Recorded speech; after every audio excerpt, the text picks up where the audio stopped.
ನಮಸ್ಕಾರ, ನಾನು ನಿಮ್ಮ ಪ್ರೀತಿಯ ಗೆಳತಿ ಪವಿತ್ರ. ಬಿಗ್ ಬಾಸ್ ಮನೆಯಲ್ಲಿ ಕ್ಯೂಟ್ ಆಗಿ ಲವರ್ ಗರ್ಲ್ ಆಗಿ ಭುವನ್ ಪ್ರಥಮ್ ಜೊತೆ ಲವ್ ಗೇಮ್ ಮಾಡ್ತಾನೆ ಜನಕ್ಕೆ ಹತ್ತಿರವಾಗಿದ್ದ ಬಿಗ್ ಬಾಸ್ ಸಂಜನಾ ಈಗ ಸಿನಿಮಾ ಹೀರೋಯಿನ್ ಅಂತೆ ಎಂಬ ಸುದ್ದಿ ಸಿಕ್ಕಾಬಟ್ಟೆ ಸದ್ದು ಮಾಡಿದ್ದಲ್ಲದೆ ಕಿರಿಕೀರ್ತಿ ನಾಯಕನಾಗಿ ನಟಿಸುತ್ತಿರುವ ಕಿರಿಕೀರ್ತಿ ಎಂಬ ಮೂವಿಗೆ ಸಂಜನಾ ಫೋಟೋಶೂಟ್ ಕೂಡ ಆಯಿತು.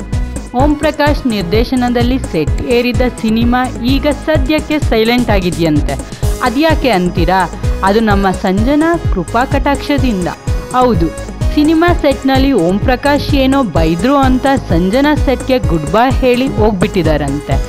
ಹೀರೋಯಿನ್ ಇಲ್ಲದೆ ಸದ್ಯಕ್ಕೆ ಸಿನಿಮಾ ನಿಂತಿದ್ದು ಸಂಜನಾ ಮತ್ತೆ ಸಿನಿಮಾ ಸೆಟ್ಗೆ ಬಂದು ಓಂ ಪ್ರಕಾಶ್ ಆ್ಯಕ್ಷನ್ ಕಟ್ಗೆ ಆ್ಯಕ್ಟ್ ಮಾಡ್ತಾರಾ ಕಾದು ನೋಡಬೇಕಿದೆ. ಒಟ್ಟಿನಲ್ಲಿ ಈಗಾಗಲೇ ತಾನು ನಟಿಸುತ್ತಿದ್ದ 2-3 ಸೀರಿಯಲ್ಗಳಿಗೆ ಮಧ್ಯದಲ್ಲೇ ಕೈಕೊಟ್ಟಿದ್ದ ಸಂಜನಾ ಈಗ ಸಿನಿಮಾ ಸ್ಟಾರ್ಟ್ ಆಗೋ ಮುಂಚೆಯೇ ಮುನಿಸಿಕೊಂಡು ಹೋಗಿದ್ದು ಸಂಜನಾಗೆ ಇದೇನು ಹೊಸದಲ್ಲ ಬಿಡಿ ಎನ್ನುತ್ತಿದ್ದಾರೆ ಸಿನಿಮಾ ಮಂದಿ. ಈ ವಿಡಿಯೋ ನಿಮಗೆ ಇಷ್ಟ ಆಗಿದ್ರೆ ಲೈಕ್ ಮಾಡಿ, ಶೇರ್ ಮಾಡಿ. ಹೆಚ್ಚಿನ ಸುದ್ದಿಗಳಿಗಾಗಿ ಜಸ್ಟ್ ವ್ಯೂನ ಸಬ್ಸ್ಕ್ರೈಬ್ ಮಾಡಿ.